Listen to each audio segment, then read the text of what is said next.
Friends, आज आपण बनवूया पाटवडीची रस्साभाजी। त्यासाठी कांदा, खोबरं, कोथिंबीर चिरून घेतलेली आहे। बेसन, मीठ आणि पाणी घेतलेलं आहे। बेसन पिठामध्ये थोडंसं मीठ आणि थोडंसं तिखट घालून भिजवून घ्यायचं। आता आपण खोबरं भाजायला घेऊ।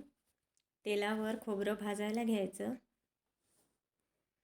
छान ते खरपूस भाजून झाल्यावर कांदा भाजून घ्यायचा। कांदाही लालसर झाल्यावर काढून घ्यायचा। आता कढईमध्ये थोडंसं तेल घेऊन त्यामध्ये आलं लसणाची पेस्ट 1 चमचा टाकायची आणि पेस्ट तेलामध्ये छान होऊ द्यायची। आणि त्यामध्ये भाजलेला कांदा आणि खोबऱ्याचं वाटण करून टाकायचं।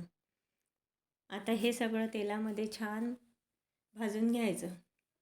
आता यामध्ये 2 चमचे लाल तिखट, अर्धा चमचा हळद, 1 चमचा धणेपूड, 1 चमचा गरम मसाला टाकून हे छान परतून घ्यायचं।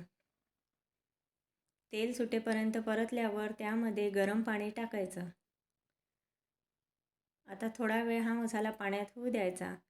यावर कसुरी मेथी टाकायची, 2 चमचे मीठ टाकायचं आणि हे सगळं परत गॅसवर थोडा वेळ 5 मिनिट होऊ द्यायचं। आता त्यामध्ये परत गरम पाणी टाकायचं आणि आपल्याला हवा तेवढा रस्सा करून घ्यायचा। आता आपण त्या भिजवलेल्या बेसनाचे एक छान पोळी लाटून घ्यायची आणि ती चाकूनी बरोबर चौकोनी कापून घ्यायची।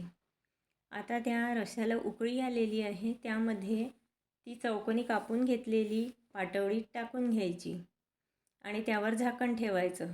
गॅस मंद करायचा। एक 5 मिनिटांनी बघा त्या पाटवड्या कशा वर तरंगत आहेत, याचा अर्थ त्या बेसनाच्या पाटवड्या शिजलेल्या आहेत। झाली आपली भाजी तयार।